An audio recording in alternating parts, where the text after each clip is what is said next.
The Moretti mansion was supposed to be the safest place in the city. Armed guards at every gate, cameras covering every hallway. No one entered without the Mafia boss's permission. But danger didn't come from outside. It came from inside the nursery. It began with a noise the maid, Rosa, had never heard before. A soft whimper, almost a choke, coming from the crib long after the baby should have been asleep.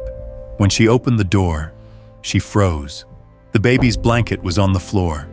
The rocking horse was overturned, and standing over the crib was the one woman Rosa never imagined would be there at this hour. The Mafia boss's wife. Her hands weren't gentle. Her eyes weren't warm. They were cold, flat, like she wasn't looking at the baby, but at something she hated. "Ma'am, what are you doing?" Rosa's voice cracked. The woman didn't answer. She tightened her grip on the baby's tiny wrist. Rosa rushed forward. "Stop, please stop, he'll hear!" But the wife only smiled. A slow, chilling smile that didn't belong in a nursery. "No, he won't," she whispered. "Not tonight." Rosa grabbed her arm, desperate, shaking. And for the first time, the baby's scream cut through the hallway. A scream that would wake the entire mansion. A scream that would expose what the Mafia boss was never supposed to find out. And when he finally opened that nursery door, when he saw what his wife had done, nothing in the Moretti Empire would ever be the same again. Stay with me until the end, because what the Mafia boss discovered in that nursery will leave you questioning everything you thought you knew about loyalty and love. Before we begin, don't forget to like this video, hit subscribe, and comment where you're watching from. Now let's get started. To understand how it all unraveled, we need to go back 3 hours earlier. Vincent Moretti sat behind his massive oak desk, reviewing territorial maps spread across the polished surface. The meeting had run longer than expected. Territory disputes with the Castellano family demanded his full attention. Lives hung in the balance when boundaries were crossed in their world. His phone buzzed with a text from his wife, Isabella. "Working late again tonight. Baby is sleeping. Don't disturb us when you get home." Vincent smiled slightly. Isabella had been protective of their son Marco since the day he was born 6 months ago. The baby represented everything Vincent had built his empire to protect. A future, a legacy, something pure in a world stained with blood and betrayal. He had no idea that at that very moment, his wife was staring down at their child with something far from maternal love. He had no idea that Rosa was watching from the hallway, her heart pounding as she witnessed something that would haunt her forever. Rosa Martinez had worked for the Moretti family for 8 years. She'd seen violence. She'd witnessed interrogations in the basement. She'd cleaned blood from marble floors, without asking questions. But nothing had prepared her for what she saw that night in the nursery. Isabella Moretti stood perfectly still beside the crib, her designer dress pristine, her makeup flawless. But her hands were shaking with barely controlled rage as she looked down at the sleeping infant. 6 months, Isabella whispered to herself. 6 months of pretending this thing matters to me. Rosa pressed herself against the wall outside the nursery, her breathing shallow. She'd come upstairs to check on the baby as she did every night before leaving. It was routine, safe, until tonight. "All those years of trying," Isabella continued, her voice growing colder. "All those doctors, all those treatments. And when I finally get pregnant, when I finally give him what he wants, he still looks at me like I'm not enough." The baby stirred in his sleep, tiny fists clenching and unclenching. Isabella's jaw tightened. "He thinks you're perfect, his precious heir, his future. But you're just another burden, aren't you? Another mouth to feed. Another reason for him to ignore me completely." Rosa's blood ran cold. She'd noticed changes in Isabella over the past few months. The way she avoided holding the baby. How she'd leave the room when Vincent played with Marco. The distant look in her eyes during family dinners. But this was something else entirely. Isabella reached down toward the crib, her movements deliberate and calculated. That's when Rosa stepped into the doorway, her voice barely above a whisper. "Ma'am, what are you doing?" The question hung in the air like smoke. Isabella's hand froze inches from the baby's face. Slowly, she turned toward Rosa, and the maid saw something in her employer's eyes that made her stomach drop. This wasn't the woman she'd known for years. This wasn't the elegant, composed wife of Vincent Moretti. This was someone else entirely. Someone dangerous. Rosa, Isabella's voice was calm, almost pleasant. I thought you'd gone home already. I was just checking on the baby before I left, Rosa stammered. Like always. Isabella nodded slowly, as if this made perfect sense. Of course you were. You care about him, don't you? More than his own mother does. The admission hung between them like a confession. Rosa felt her heart hammering against her ribs. She knew she should leave, should pretend she hadn't heard anything, should walk away and let whatever was happening here remain a secret. But the baby, the innocent child who had no idea his life hung in the balance. Ma'am, maybe you should get some rest, Rosa said carefully. You seem tired. Isabella laughed, a sound devoid of warmth. Tired? Yes, I suppose that's one way to put it. She moved closer to the crib again, and Rosa saw her hands curl into fists. Do you know what it's like, Rosa? To carry a child for 9 months? To go through labor? To sacrifice your body, your time, your entire existence, and then watch your husband love that child more than he's ever loved you? Rosa didn't answer, couldn't answer, because she could see where this was heading, and every instinct screamed at her to stop it. He used to look at me the way he looks at Marco now, Isabella continued, her voice growing sharper. With wonder, with love, with purpose. Now I'm just the vessel that delivered his precious heir. The baby began to fuss, soft whimpers echoing in the nursery. Isabella's expression darkened further. Even now, you won't be quiet, will you? She hissed at the crib, always demanding attention, always taking what should be mine. That's when Rosa saw Isabella's hand move toward the baby's face, and something inside her snapped. Every survival instinct told her to stay silent, to protect herself, to avoid crossing the wife of the most dangerous man in the city. But she couldn't, not when an innocent life was at stake. Ma'am, please. Rosa stepped forward, her voice stronger now. This isn't what you want to do. Isabella turned to face her fully, and Rosa saw something that chilled her to the bone. The woman's eyes were completely cold, calculating, as if she was weighing whether Rosa's life was worth preserving. You know what I find interesting, Rosa? Isabella said conversationally.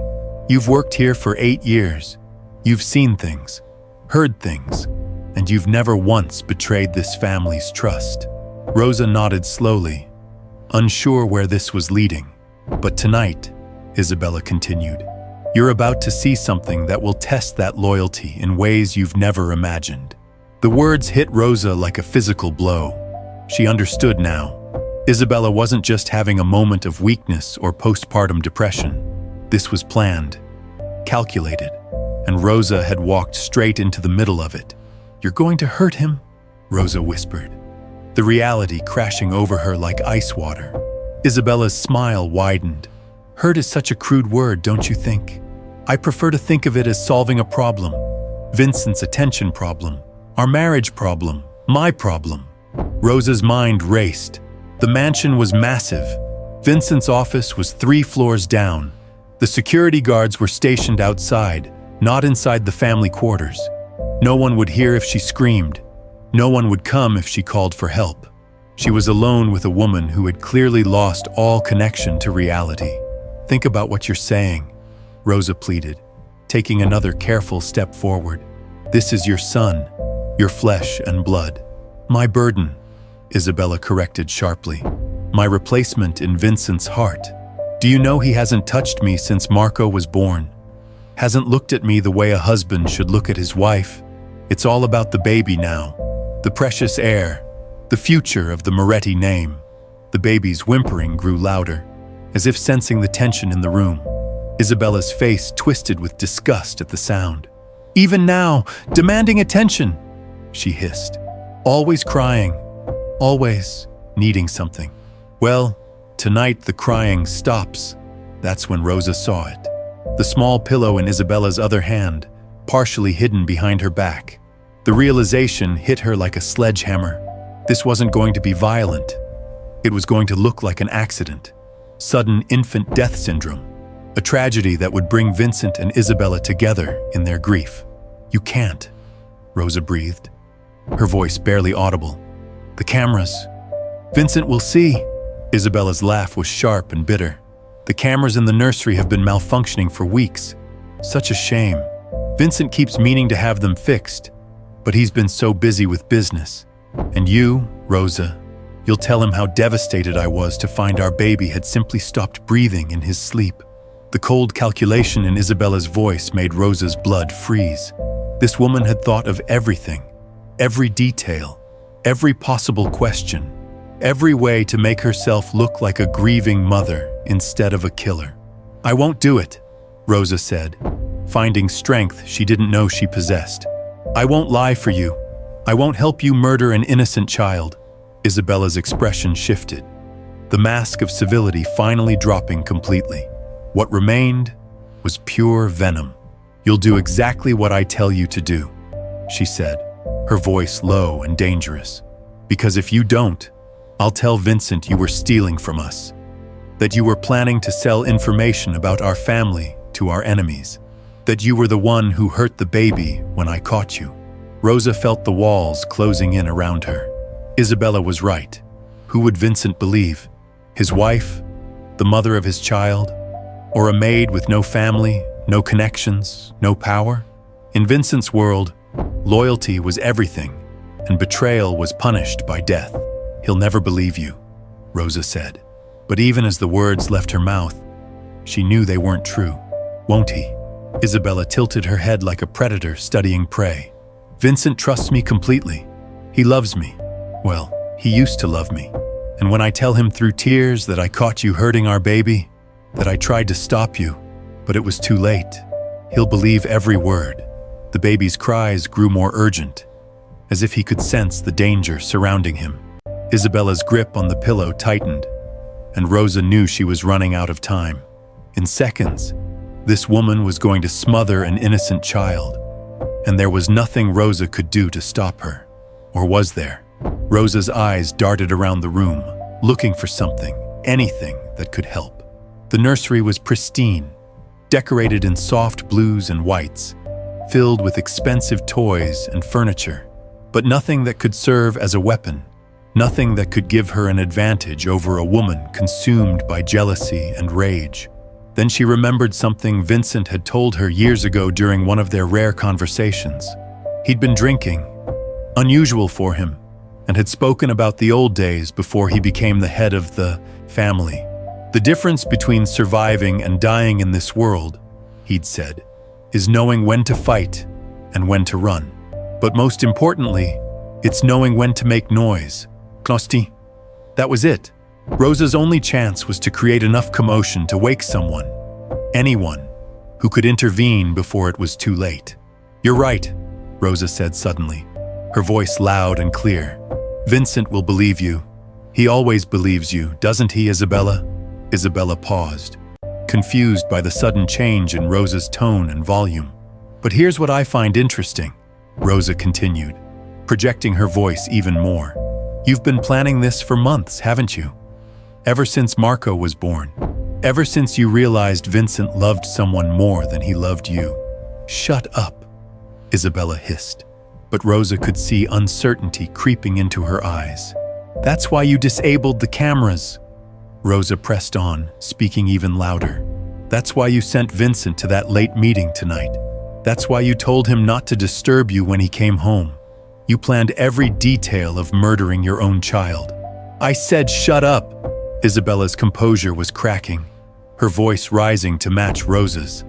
The baby's cries intensified, adding to the growing cacophony in the nursery. Rosa prayed someone would hear, someone would come, someone would save this innocent child from his own mother. But Isabella recovered quickly, her training as a mob wife kicking in. She knew how to regain control of a situation, how to eliminate threats to her plans. "You know what, Rosa?"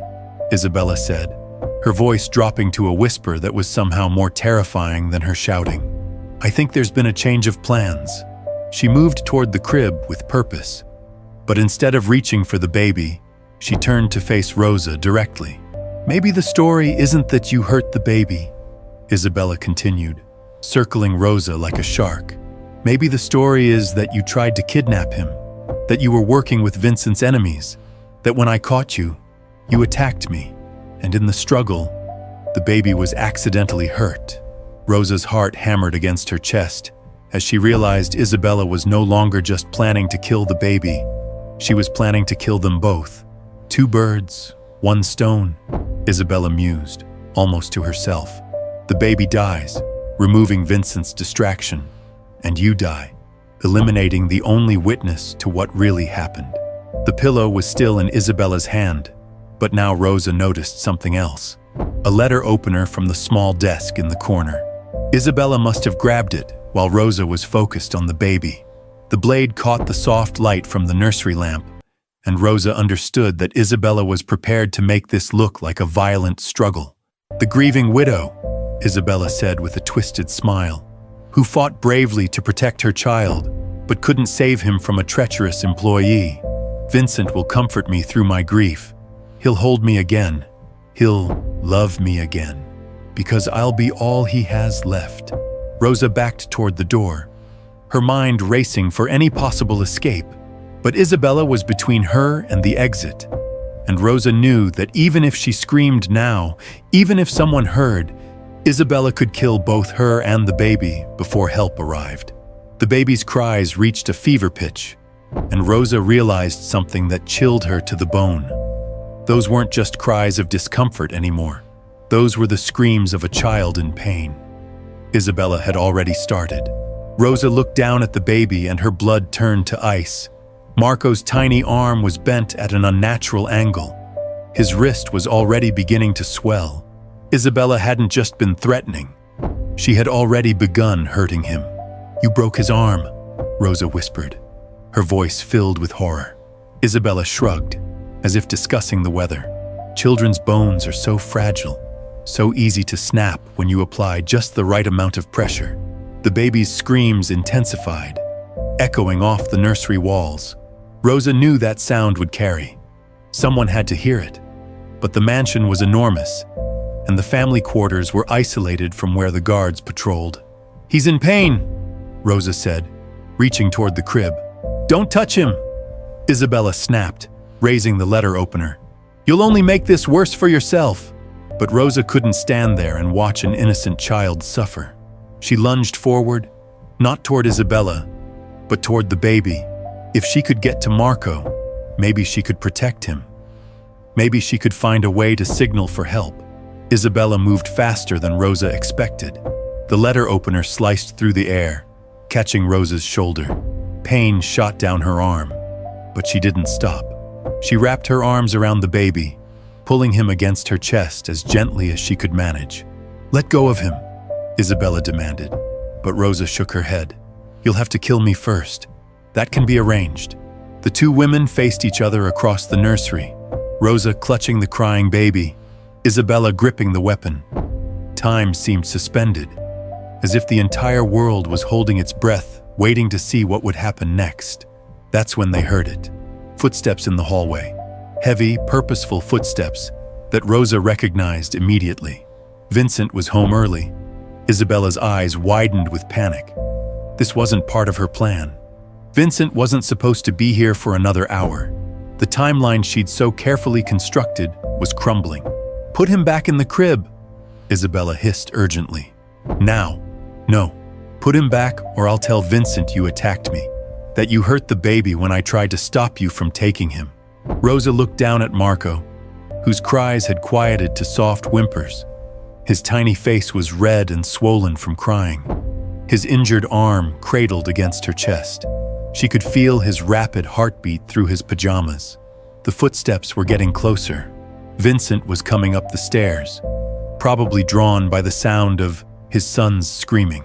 In seconds, he would be at the nursery door, and whatever story Isabella told would determine whether Rosa lived or died.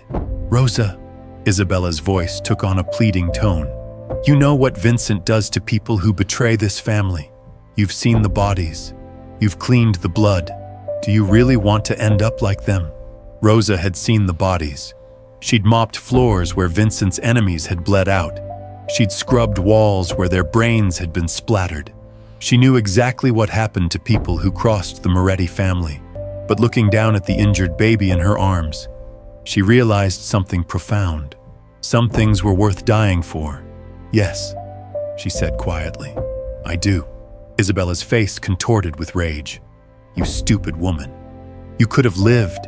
You could have walked away from this and never spoken a word. But you chose to throw your life away for a child that isn't even yours.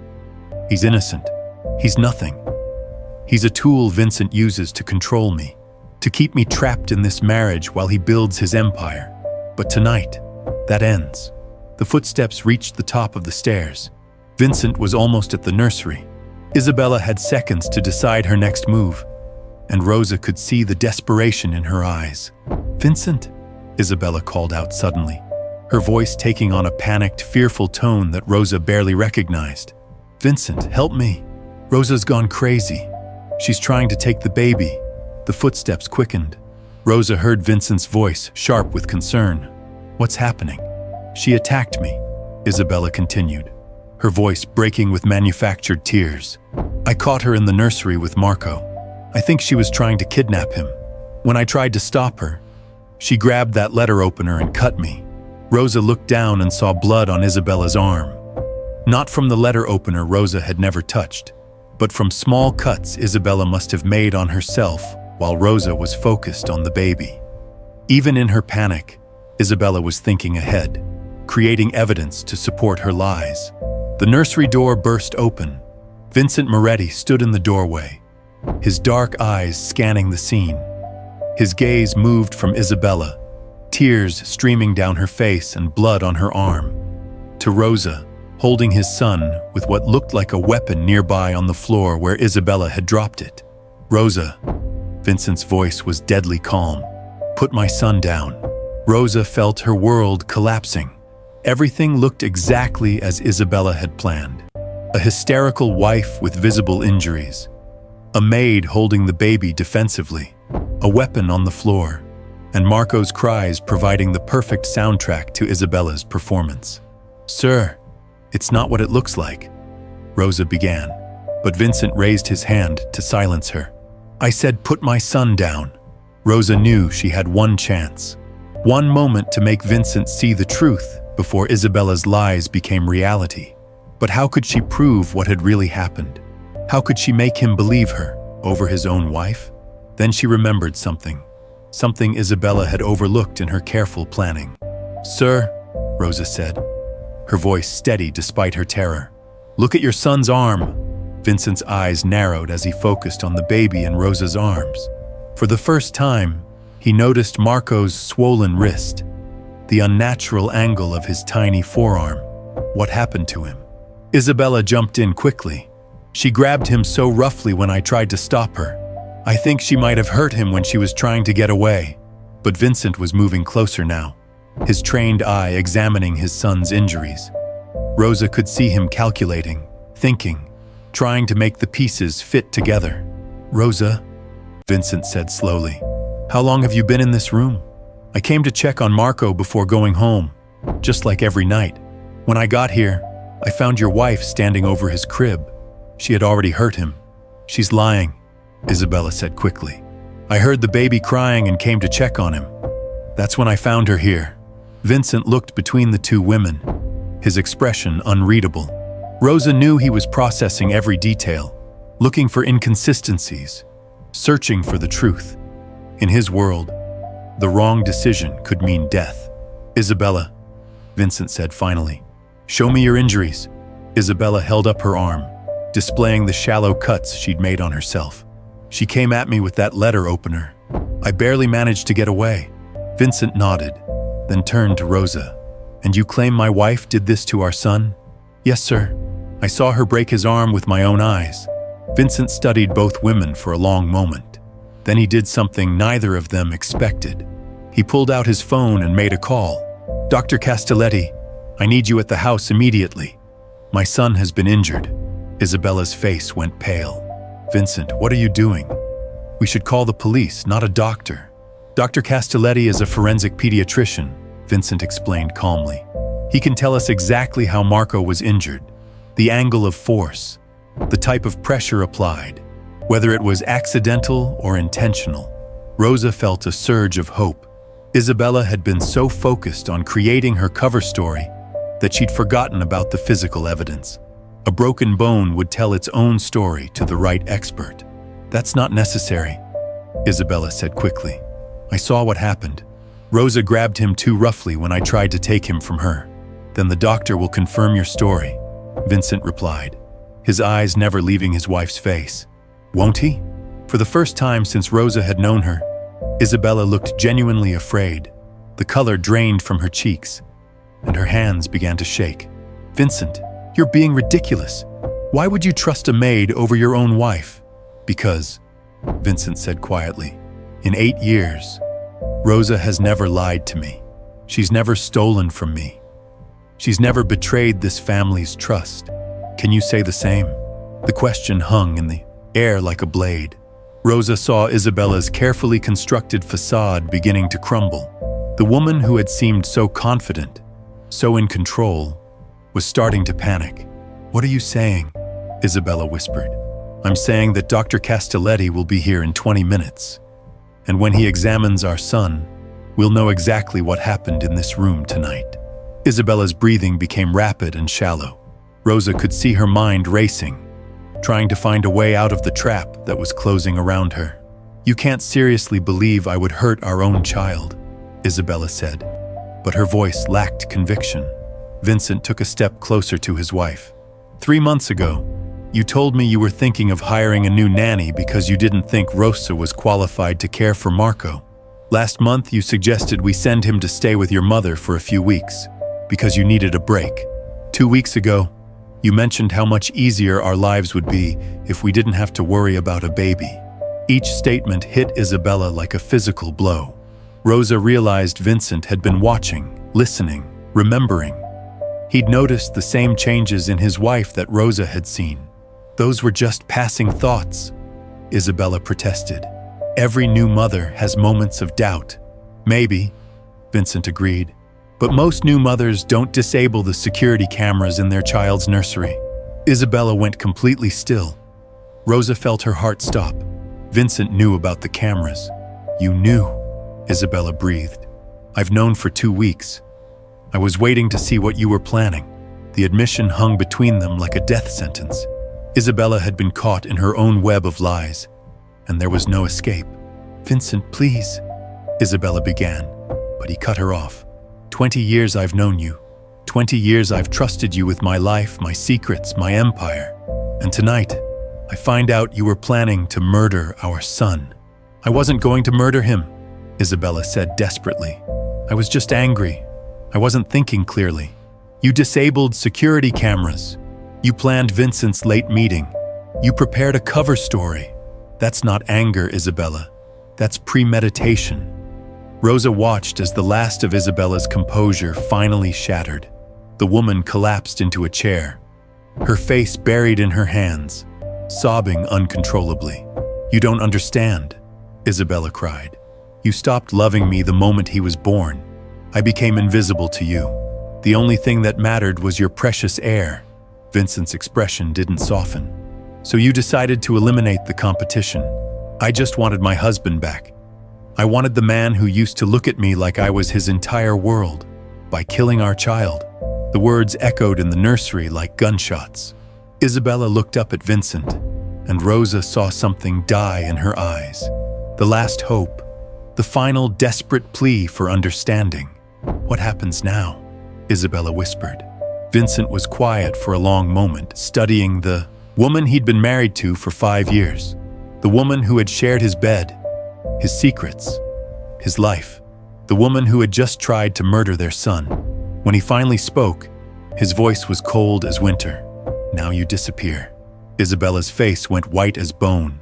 The word disappear, in Vincent's world, had only one meaning. People who disappeared from the Moretti Empire were never seen again. They became cautionary tales whispered in dark corners.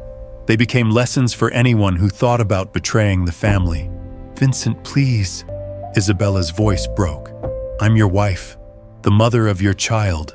You can't just make me disappear like some street criminal." Vincent stepped closer, and Rosa saw something in his eyes she'd never witnessed before. Not anger, not rage, something colder, something final. "You stopped being the mother of my child the moment you broke his arm," Vincent said quietly. "You stopped being my wife the moment you planned to smother him in his sleep." Isabella looked around the room desperately, as if searching for an escape that didn't exist. Her gaze landed on Rosa, still holding baby Marco, and for a split second, Rosa saw something flicker in Isabella's eyes. One last desperate idea. "Wait," Isabella said, her voice gaining strength. "You're making a mistake, Vincent. A terrible mistake." Vincent raised an eyebrow but said nothing. "Rosa's been stealing from us," Isabella continued, her voice growing more confident. "For months. I have proof, bank records, photos of her taking jewelry from my room. I was going to tell you tomorrow, but then I caught her here tonight trying to kidnap Marco." Rosa felt her blood turn to ice. Even now, even when she'd been caught red-handed, Isabella was still spinning lies, still trying to manipulate the situation to her advantage. "She broke Marco's arm when I tried to stop her," Isabella pressed on. "She's been planning this for weeks, working with your enemies. The Castellano family probably promised her money to deliver your heir to them." Vincent listened to his wife's desperate lies without expression. When she finished, he was quiet for a long moment. Then he did something that made Rosa's heart stop. He laughed, not a warm laugh, not an amused laugh, a cold, bitter sound that held no humor at all. "Isabella," Vincent said slowly, "do you really think I'm that stupid?" Isabella's newfound confidence evaporated instantly. "I've had people watching you for 3 weeks," Vincent continued. "Ever since you started asking questions about my will, about what would happen to my assets if something happened to Marco." Isabella's final lie crumbled like ash in the wind. Vincent's surveillance had captured everything: her meetings with divorce lawyers, her research into inheritance laws, her cold calculation disguised as maternal love. 3 men entered the nursery silently, Vincent's most trusted soldiers. They moved with the efficiency of people who'd done this before. Isabella didn't scream. She didn't fight. She simply walked between them, her designer heels clicking against the marble floor one last time. Rosa never saw Isabella again. The official story was that she'd left Vincent for another man, abandoning her family in the middle of the night. The media reported a bitter divorce. Society whispered about scandal and betrayal. But Rosa knew the truth. In Vincent's world, there was no forgiveness for those who threatened family. Dr. Castelletti arrived 20 minutes later, just as Vincent had promised. He confirmed what Rosa already knew. Marco's injuries were deliberate, precise, inflicted by someone who knew exactly how much pressure to apply. The evidence was undeniable. Rosa received a promotion that night, from maid to head of household security. Vincent's way of saying thank you without speaking the words. Marco's arm healed perfectly, and he grew up never knowing how close he'd come to death in his own nursery. Sometimes Rosa would catch Vincent staring at his son with an expression she couldn't quite read, relief mixed with something darker, the knowledge that evil could wear a beautiful face. That betrayal could sleep in your bed for years before showing its true nature. The Moretti mansion remained the safest place in the city, but Vincent learned a lesson that night that changed everything. The greatest threats don't announce themselves at the gates. They don't come armed with weapons or wearing masks. Sometimes they come with wedding rings and lullabies, hiding daggers behind gentle smiles. And sometimes the only thing standing between innocence and evil is a maid brave enough to risk everything for what's right. That night taught everyone in the Moretti household something profound. Loyalty isn't just about following orders or keeping secrets. True loyalty means protecting the innocent, even when that protection comes at the cost of your own life. Rosa understood that. Isabella never did. The nursery was redecorated the next week. New furniture, new toys, new cameras that Vincent personally installed and monitored, but most importantly, new guards. People Vincent could trust completely. People who understood that protecting Marco meant protecting the future of everything they'd built. Years later, when Marco was old enough to ask questions about his mother, Vincent would tell him she'd left to find herself. That sometimes people aren't ready for the responsibility of family. It wasn't the whole truth, but it was enough truth for a child to understand. Rosa never married, never had children of her own, but she raised Marco as if he were her son, teaching him about loyalty, courage, and the difference between right and wrong. And every night, when she tucked him into bed, she remembered the woman who'd almost taken him away. The woman who'd learned too late that in Vincent Moretti's world, there was no crime worse than threatening family, and no punishment more final than disappearing into the darkness that swallowed those who crossed lines that should never be crossed. So there you have it. Sometimes the people we trust most are the ones capable of the greatest betrayal. But sometimes, just sometimes, there's someone brave enough to stand in the way. Someone who understands that protecting innocence is worth any price, even if that someone is just a maid who refused to stay silent when silence would have meant death. What do you think? Could you have done what Rosa did? Could you have risked everything to save someone else's child? Let me know in the comments below. And if this story kept you on the edge of your seat, make sure to hit that subscribe button because there are more stories like this coming your way.